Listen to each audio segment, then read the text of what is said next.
तो नमस्कार, हमारी मौजूदगी है संत कबीर नगर में और संत कबीर नगर में 4 नवंबर से 23 नवंबर के बीच में विष्णुराज और मालती चौहान का जिस प्रकार से प्रकरण चला, 23 नवंबर को मालती चौहान इस दुनिया को छोड़ करके चली जाती हैं। जाने के बाद उनके पिता मालती चौहान के पति विष्णुराज के ऊपर संगीन आरोप लगाते हुए मुकदमा दर्ज कराते हैं। डीपी एक्ट के तहत मुकदमा दर्ज होता है, साथ ही साथ 304 बी और 498 ए के तहत मुकदमा दर्ज होता है।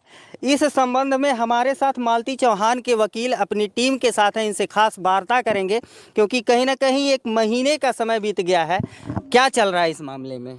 पुलिस तफ्तीश कर रही है।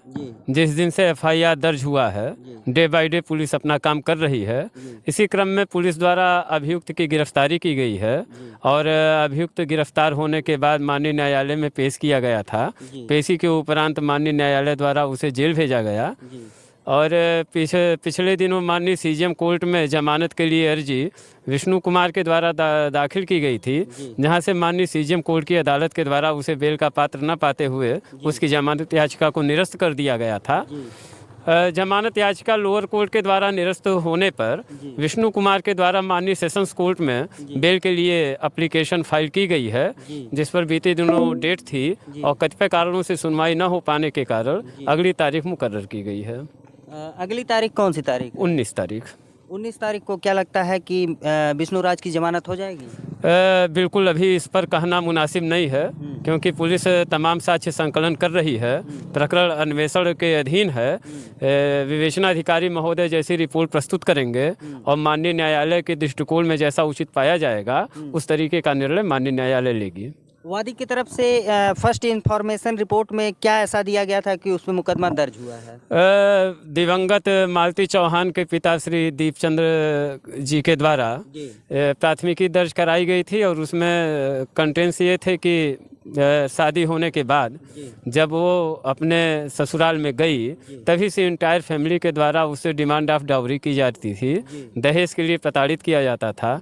नाना प्रकार से उसके साथ अत्याचार होती थी, क्रूएल्टी होती थी, फिजिकली उसे परेशान किया जाता था, मेंटली परेशान किया जाता था, जिसकी शिकायत वो गाहे बेगाहे अपने घर वालों से करती थी।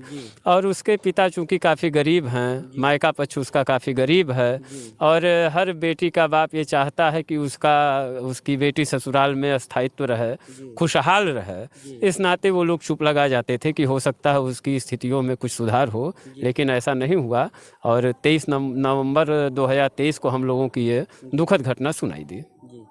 विष्णुराज एक चर्चित यूट्यूबर हैं, लाखों रुपए कमाना उनके लिए कोई बहुत बड़ी बात नहीं है। कितने रुपए की रकम की दहेज का जो है आरोप लगा है?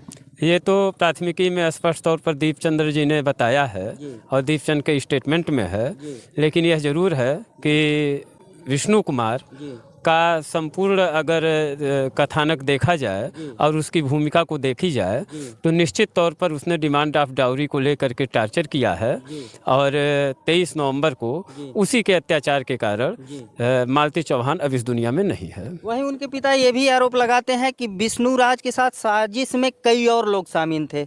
विष्णुराज की गिरफ्तारी हो जाती है, अन्य लोगों की गिरफ्तारी कब तक हो? हाँ, ऐसा आपने बताया है कि उसने और लोगों का नाम लिया है। तो दीपचंद चौहान ने एक एप्लीकेशन पिछले दिनों दिया था, जिसमें एक राधिका नाम की महिला, राहुल चौरसिया नाम का और अर्जुन नाम के व्यक्ति का नाम आरोपी बनाया गया है। और श्री दीपचंद चौहान जी के कथनानुसार यह लोग भी इस आपराधिक षड्यंत्र में शामिल हैं और ये लोग भी बराबर के गुनहगार हैं।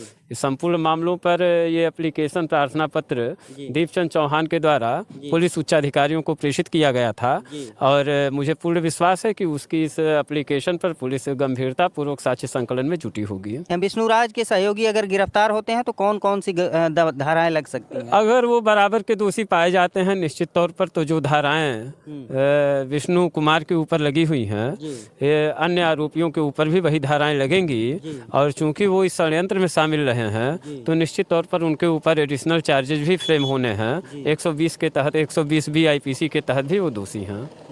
मालती चौहान के पिता आरोप लगाते हैं कि दहेज के लिए प्रताड़ित किया जाता था, लेकिन विष्णुराज ने तमाम ऐसे उपकरण, जेवरात, गाड़ी, ये सब कुछ मालती चौहान के नाम से खरीदा है। इस पे क्या कहेंगे? जैसा कि आपने बताया कि विष्णु कुमार क्रिएटर है, जी वो नाट्य मंचन करता है जी और उसके माध्यम से मनोरंजन करके जी और प्रदर्शन के आधार पर आय अर्जित करता है, जी तो निश्चित तौर पर वह एक चालाक किस्म का, एक बुद्धिमान किस्म का व्यक्ति है। जी और अपराध शास्त्र में ऐसी चीज़ें आई हैं जी कि जब अपराधी चालाक होता है जी तो अपनी बचत का रास्ता पहले बना देता है। जी प्रस्तुत प्रकरण में भी ऐसा लगता है, जैसा कि दीपचंद्र जी के द्वारा बताया गया है जी कि, और जैसा कि आपने भी अभी बताया जी कि कुछ ऑर्नामेंट्स उसके नाम परचेज किए गए हैं, कुछ व्हीकल उसके नाम परचेज की गई है जी दिवंगत श्रीमती मालती चौहान जी के थ्रू नाम पे। जी तो इस मामले में भी ऐसा ही है, जी ताकि अगर भविष्य में जी मालती चौहान के साथ कोई अप्रिय घटना घटे जी तो अपराधी अपना बचाव कर सके। जी मालती चौहान के परिवार में, मालती चौहान का पति एक 19 महीने का बेटा, इस दुनिया में मालती चौहान रही नहीं और बच्चे का पिता जेल में है। ऐसे में किसको जिम्मेदारी दी जा सकती है जो उनके बच्चे की देखभाल करे?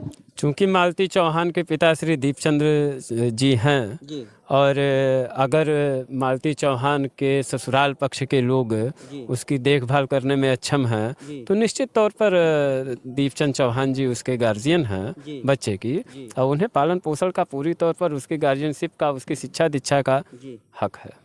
अगर वहीं विष्णुराज के परिवार वाले पालन पोषण के लिए सक्षम हो तब क्या परिस्थितियाँ? बिल्कुल करना चाहिए उनको, जी उनका हक है। जी अबोध बालक है जी और अबोध बालक की प्राथमिकी किसकी बनती है?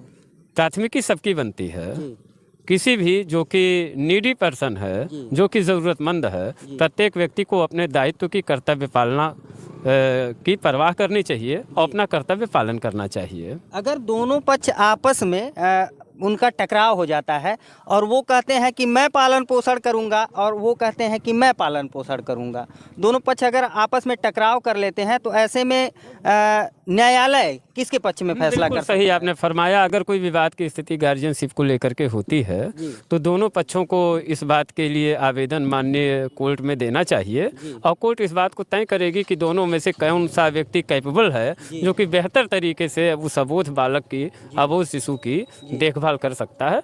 माननीय न्यायालय ही उचित फोरम है और वही डिसाइड करेगी। इसी प्रकरण को लेकर के कुछ यूट्यूबर्स, चर्चित यूट्यूबर्स और किन्नर समाज के लोगों के द्वारा महुली थाने में जाकर के उपद्रव मचाया जाता है, इस संबंध में क्या कहेंगे? बहुत गलत है, किसी को भी कानून अपने हाथ में नहीं लेना चाहिए। कानून का उल्लंघन करने का अधिकार किसी को नहीं है और अगर किसी ने भी कानून को हाथ में लेने की कोशिश किया है, कोई अभद्रता किया है, तो हमें अपनी पुलिस पर पूरा भरोसा है और हमारी जनपद संत कबीर नगर की पुलिस काफ़ी न्यायप्रिय पुलिस है और इस संबंध में संभवतः प्राथमिकी भी दर्ज हुई है और पुलिस अपना काम करेगी। जी तो मित्रों, ये मालती चौहान के वकील हैं, एडवोकेट हैं अमित कुमार उपाध्याय जी, अपने समस्त पूरी टीम के साथ यहाँ पे इस मामले से संबंधित अपनी राय रखे। आपकी क्या राय है कमेंट करके जरूर बताइए। मिलते हैं नेक्स्ट वीडियो में नई खबर के साथ, तब तक के लिए नमस्कार।